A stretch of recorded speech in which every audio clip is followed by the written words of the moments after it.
Olá, boa noite. Este é o Jornal da Justiça desta quarta-feira, 13 de maio. Ministros do Supremo Tribunal Federal decidem que a União não precisa comprovar os gastos com o combate à pandemia e estendem decisão para estados, municípios e o Distrito Federal. Esse é um dos destaques da edição de hoje e você vai ver também. Ministro Ricardo Lewandowski autoriza a divulgação de exames do presidente Jair Bolsonaro. Ex-ministro da Justiça diz ao Supremo que não se opõe à divulgação do vídeo da reunião ministerial com o presidente Jair Bolsonaro. Criminosos usam pesquisa do Ministério da Saúde para clonar celulares. Veja os cuidados para não cair no golpe. Avisa todos os seus amigos e parentes e, em seguida, registre o seu boletim de ocorrência online.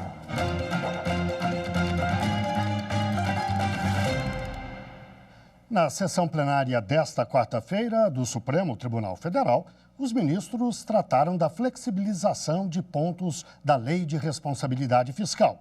Eles decidiram que a União não precisa comprovar os gastos com o combate à pandemia e estenderam a decisão para estados, municípios e o Distrito Federal. Veja na reportagem de Leandro de Souza. O ministro Alexandre de Moraes atendeu o pedido de medida cautelar em ação direta de inconstitucionalidade do presidente da República, que permite ao governo aumentar os gastos com os programas de combate ao novo coronavírus sem precisar justificar nem explicar a origem do investimento. Isso permitiu a criação do programa federal, que prevê o pagamento de ajuda emergencial de 3 parcelas de R$ 600 a trabalhadores de baixa renda. A Advocacia Geral da União invocou o direito à saúde e à vida acima de quaisquer outros. O advogado-geral da União, José Levi Júnior, sustentou os argumentos e fez questão de agradecer a concessão da medida cautelar pelo ministro Alexandre de Moraes. Mas ele pediu a extinção da ação direta de inconstitucionalidade por entender que ela perdeu o objeto, já que o Congresso Nacional aprovou uma emenda constitucional que autorizou o aumento de gastos pela União, estados, Distrito Federal e municípios, desde que o dinheiro seja aplicado em programas de combate à pandemia da Covid-19 e por tempo limitado. O ministro relator destacou ter concedido a liminar com base nos princípios da razoabilidade, da dignidade da pessoa humana, da saúde e da vida, mas entendeu que após a promulgação da emenda constitucional conhecida como PEC da Guerra, que flexibilizou as regras de controle de gastos, a ação perdeu o objeto e votou por referendar a liminar e extinguir a ação. Não por inconstitucionalidade superveniente, mas porque não há aqui desinteresse no procedimento dessa ação. O ministro Edson Fachin acompanhou o relator e referendou a medida cautelar, mas divergiu quanto à extinção da ação, por entender que ela não trataria dos gastos estaduais e municipais.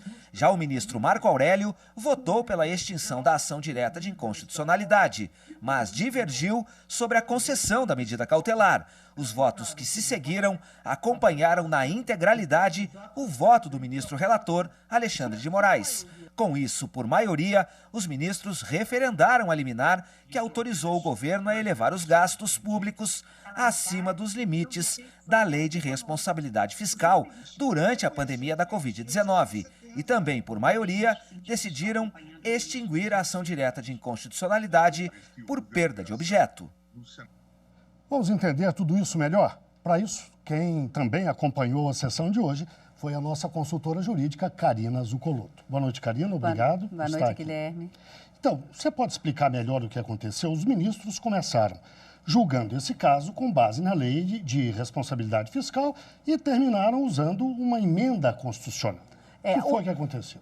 Boa noite, Guilherme. Os efeitos dessa decisão acabaram sendo mantidos tal como o ministro Alexandre de Moraes havia decidido na medida cautelar. Mas em razão da superveniência da promulgação no dia 7 de maio de uma emenda à Constituição autorizando esses gastos da União sem a necessidade de comprovar, mas desde que os gastos sejam destinados a esse enfrentamento da pandemia, os ministros acabaram mantendo essa decisão, então, do ministro Alexandre de Moraes. Então, vamos entender. No começo, foi apregoado um referendo, uma ratificação da decisão do ministro Alexandre de Moraes, que determinava a suspensão de alguns dispositivos, alguns artigos da Lei de Responsabilidade Fiscal, para afastar a exigência de comprovação de gastos, tanto para a criação ou expansão de programas públicos pela União, estados, municípios e o Distrito Federal no combate à pandemia. Só que com a promulgação dessa emenda à Constituição, acabou se perdendo o objeto dessa ação direta de inconstitucionalidade, porque essa emenda constitucional traz justamente um regime extraordinário desses gastos financeiros, orçamentários e até contratuais. Só que a emenda, ela trata apenas desse regime especial extraordinário para a União. Então, ao julgar esse referendo, durante essas discussões, os ministros entenderam, por referendar a medida cautelar e manter os efeitos dela da data em que ela foi deferida, do dia 29 de março até a data desse julgamento, extinguiram a ação porque perdeu o objeto em razão dessa emenda que foi promulgada no dia 7 de maio e decidiu que essa emenda à Constituição, embora fale desse regime extraordinário apenas para a União, estendeu também os efeitos para estados, municípios e o Distrito Federal. Ou seja, os gastos destinados ao enfrentamento da Covid-19 não precisam ser comprovados efetivamente, mas enquanto durar o período de calamidade pública. Então, há um prazo para que essa excepcionalidade seja justificada. E com base nessa emenda, portanto, os ministros disseram que essas situações excepcionais valem não só para a União, mas também para todos os outros entes federativos, estados, Distrito Federal e municípios. Karina Zuccolotto, obrigado. Eu que agradeço. Boa noite para você. Boa noite, Guilherme. O Superior Tribunal de Justiça não vai examinar pedidos de entidades estudantis para adiar o Exame Nacional do Ensino Médio, o Enem. As provas estão marcadas para 1º e 8 de novembro deste ano. A União Nacional dos Estudantes, UNE, e a União Brasileira dos Estudantes Secundaristas, UBS, recorreram ao STJ para que o Ministério da Educação alterasse o cronograma do Enem. As entidades estudantis alegaram que a pandemia do novo coronavírus gera prejuízo para milhares de alunos impedidos de estudar e se preparar para as provas por causa do isolamento social. O relator do mandado de segurança, ministro Gurgel de Faria, afirmou que as entidades não apresentaram nenhum ato assinado pelo ministro da Educação, Abraham Weintraub, o que inviabiliza a análise do pedido. Gurgel de Faria esclareceu que cabe ao Superior Tribunal de Justiça julgar mandados de segurança contra atos do próprio tribunal, de ministros e comandantes das Forças Armadas. Portanto, não é competência do STJ analisar o pedido. O ex-ministro da Justiça, Sérgio Moro, disse que não se opõe à divulgação da íntegra do vídeo da reunião ministerial do dia 22 de abril com o presidente Jair Bolsonaro. A reunião faz parte do inquérito que apura suposta interferência do presidente da República na Polícia Federal. Ontem, o ministro Celso de Mello, do Supremo Tribunal Federal, deu prazo de 48 horas para que as partes envolvidas se manifestassem sobre a manutenção ou não do sigilo da gravação. A defesa do ex-ministro Moro afirmou que a reunião ministerial é um ato oficial do governo a que a sociedade deve ter acesso. O ministro Celso de Mello pediu também a manifestação da Procuradoria-Geral da República e da Advocacia-Geral da União. E hoje o ministro Celso de Mello determinou que fossem tornados públicos os exames do presidente Jair Bolsonaro relativos à Covid-19. 3 laudos foram entregues ontem à noite ao STF e mostram resultados negativos para o coronavírus. Os documentos foram divulgados após o jornal O Estado de São Paulo pedir acesso judicialmente. O presidente já havia anunciado os resultados em redes sociais, mas se recusava a mostrar os documentos até o processo. E a seguir, criminosos se aproveitam da pandemia para clonar celulares. Eu volto já. Direitos iguais, né, para as pessoas serem tratadas sem diferença, né, de modo igual para todos também.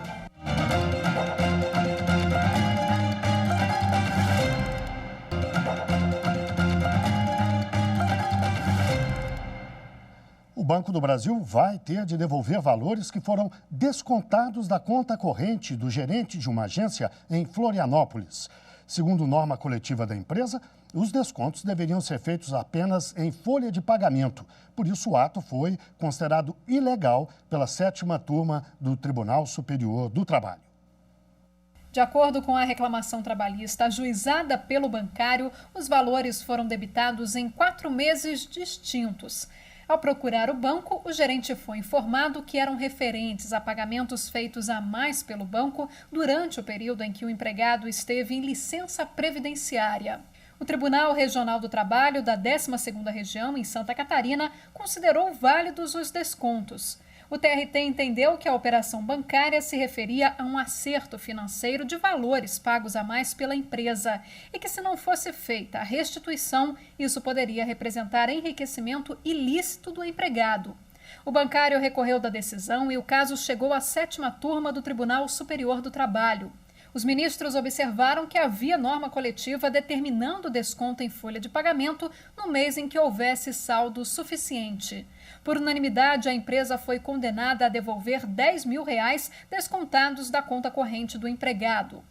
No entanto, o pedido de indenização feito pelo profissional no valor de R$370 mil por danos morais não foi aceito pela turma, pois dependia de provas que não foram apresentadas nos autos. A Delegacia de Crimes Cibernéticos do Recife, em Pernambuco, alertou a população para um novo golpe. Criminosos usam a pesquisa do Ministério da Saúde sobre o novo coronavírus para invadir celulares e copiar o WhatsApp das vítimas.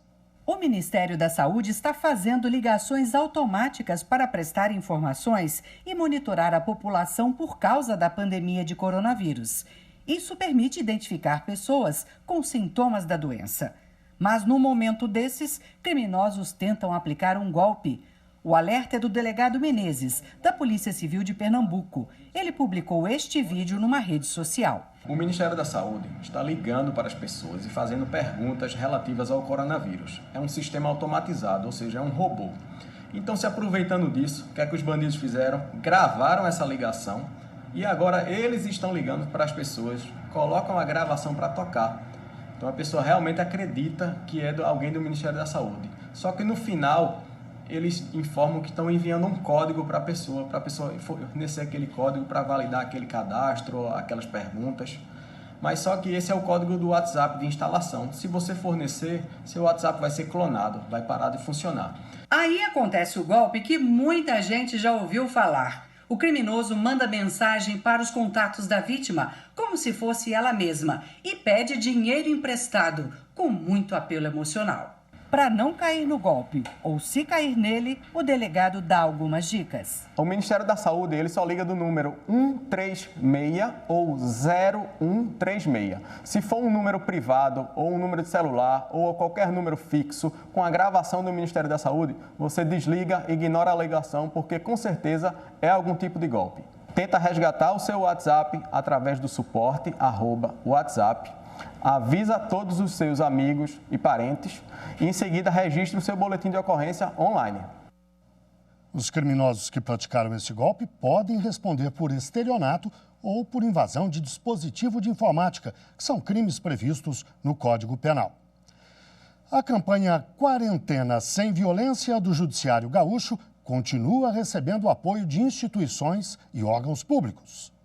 A Universidade Federal de Pelotas, através das professoras Karine Goethens e Márcia Bertoldi, do projeto O Direito de Olho no Social, está apoiando a campanha. Através do projeto, foi possível a impressão de cópias dos cartazes junto à gráfica da UFPEL para distribuição em estabelecimentos do município. Em meio ao isolamento e a um grande problema, como é a pandemia, há um círculo fortíssimo de solidariedade que ressignifica, inclusive, os nossos laços, Então, fica aqui o registro do quanto está sendo significativa essa ação de isolamento, mas nem tanto, Através dessa rede forte que acaba se criando em nome de um valor maior, que é alcançar o conhecimento e a proteção dos direitos das pessoas. O projeto O Direito de Olho no Social tem por objetivo atender a população vulnerável do município, prestando assistência jurídica e levando esclarecimento à região periférica.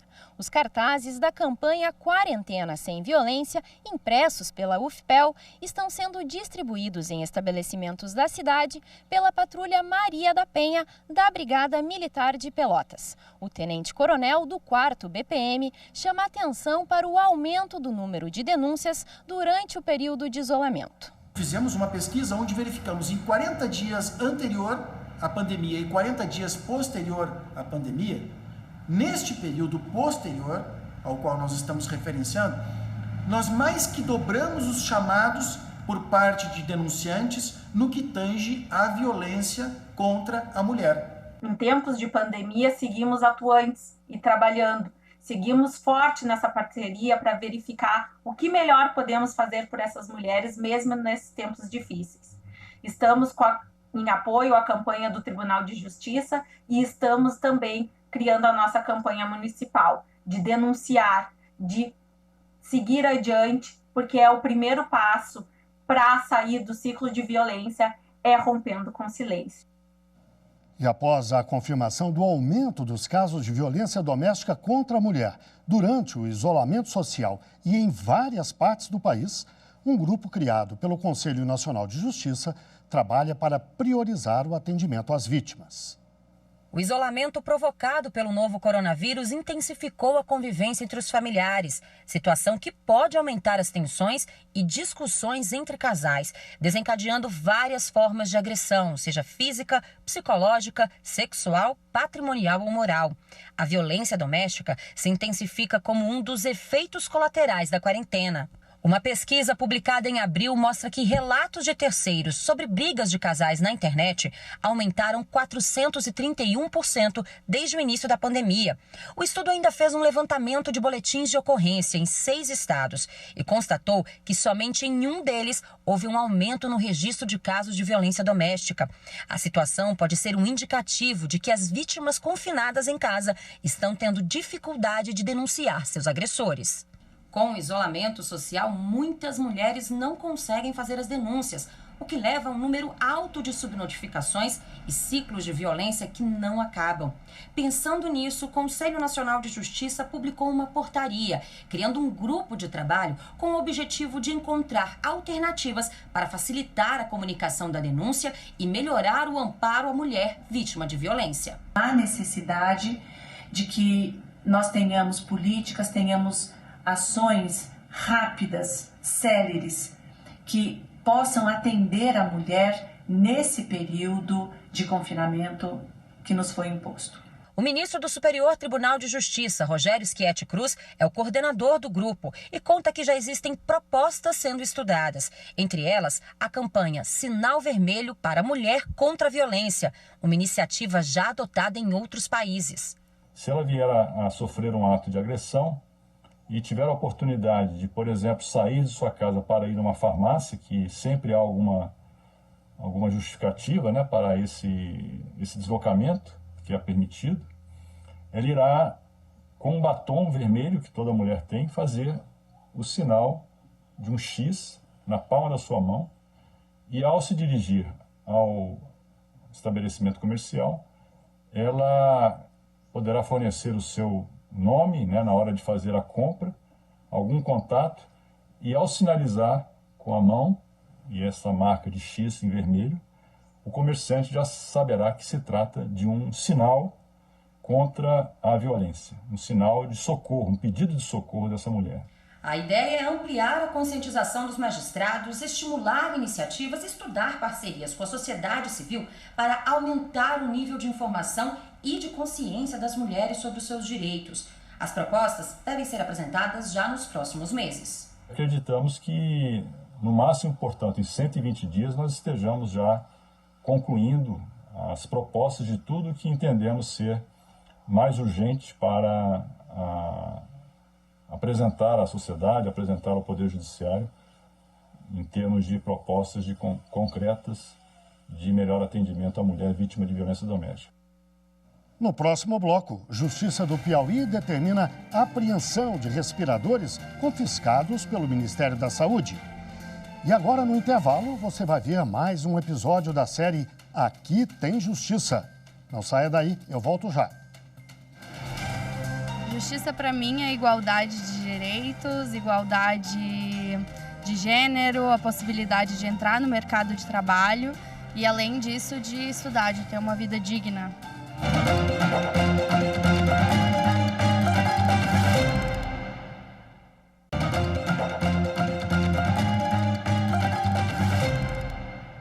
Superior Tribunal de Justiça nega trancamento de ação penal contra a Companhia de Saneamento de Tocantins, acusada de poluição ambiental.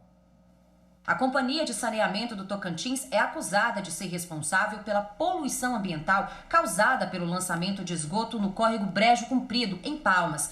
A empresa entrou com mandado de segurança no Tribunal de Justiça do Tocantins, alegando ausência de justa causa para a ação. O tribunal negou o pedido e a companhia, então, recorreu ao STJ. Ela alegou que a denúncia não descreveu adequadamente as condutas das quais é acusada e não explicou como teria agido para a prática criminosa. Porém, para o ministro Jorge Mussi, relator do caso no STJ, na denúncia foi descrita claramente a conduta da empresa de saneamento, tendo inclusive o Ministério Público confirmado a poluição por lançamento de esgoto não tratado no córrego Brejo Comprido por meio de laudo pericial. Ao negar o pedido para trancar a ação penal contra a companhia, o relator afirmou que o mandado de segurança não é o instrumento adequado para discussão aprofundada a respeito de provas e fatos, e afirmou ainda que a decisão do Tribunal Estadual está em total acordo com o entendimento jurisprudencial do STJ. Questões relacionadas à pandemia da Covid-19 continuam sendo foco do Poder Judiciário. No Piauí, a Justiça determinou busca e apreensão de respiradores confiscados pelo Ministério da Saúde. Confira esta e outras notícias com a repórter Fernanda Porto. Ao todo, são 41 respiradores. Os equipamentos foram confiscados depois que o governo federal informou que não tinha conhecimento do contrato entre as empresas que venderam os respiradores e o estado do Piauí. Além disso, as empresas também não cumpriram o acordo para entregar os equipamentos, alegando falta de insumos. E o ministro do STJ, Herman Benjamin, suspendeu 7 ações que pediam a manutenção do serviço de telefonia, mesmo com atraso de pagamento. As ações eram contra as empresas TIM, Claro, Vivo e Oi. O ministro entendeu que até o julgamento do mérito da questão, cada caso de urgência deve ser analisado pelo juízo competente. E quase 5 milhões de reais foram recuperados pelo projeto Garimpo da Justiça do Trabalho de São Paulo durante esse período de quarentena. O projeto Garimpo foi criado para fazer uma varredura em contas judiciais e identificar valores bloqueados, mas que ao término dos processos ou arquivamento não foram devolvidos para os donos do dinheiro. E a Polícia Civil do Distrito Federal, em parceria com as polícias Civil e Militar do Mato Grosso do Sul e a Polícia Rodoviária Federal, prendeu nesta quarta-feira, durante a Operação Virtus, 2 homens suspeitos de tráfico interestadual de drogas. Com eles, os policiais encontraram 1 tonelada de maconha. A droga estava escondida nesta caminhonete. Segundo os investigadores, os suspeitos compraram 1 tonelada de maconha na região de Campo Grande, Mato Grosso do Sul, e iriam distribuir a droga no Distrito Federal. Os criminosos utilizavam 2 carros clonados. Um deles fazia a função de batedor, ou seja, ficava encarregado de avisar ao condutor da caminhonete se houvesse alguma operação da Polícia Rodoviária. Entretanto, nesta ocasião, ele não conseguiu informar sobre a ação dos policiais, uma vez que a ação se deu de forma coordenada com a Polícia Rodoviária Federal e extremamente exitosa, uma vez que a prisão de ambos indivíduos ocorreram no mesmo momento, dificultando assim qualquer tipo de reação. A operação surpreendeu os criminosos na BR-060. Além da grande quantidade de droga, os 2 veículos clonados também foram apreendidos. Os 2 homens flagrados transportando 1 tonelada de maconha foram levados para a carceragem da Polícia Civil do Distrito Federal. A Corregedoria-Geral da Justiça do Rio Grande do Sul autorizou magistrados a usarem aplicativos para realizar atos processuais. A Corregedora-Geral da Justiça, através do Ato 35/2020, autorizou o uso dos aplicativos Skype, Google Hangouts e WhatsApp para a realização de atos processuais, como audiências de conciliação e oitiva de testemunhas, propostas de suspensão condicional do processo e interrogatórios. A medida leva em consideração os bons resultados obtidos em projeto piloto para a utilização de aplicativos na realização de audiências e tomada de depoimentos. Esta edição do Jornal da Justiça fica por aqui. Mas não se esqueça, mande seu recado ou sugestão de reportagem para o nosso WhatsApp. O DDD é o 61 de Brasília e o número 992606116. Boa noite a todos.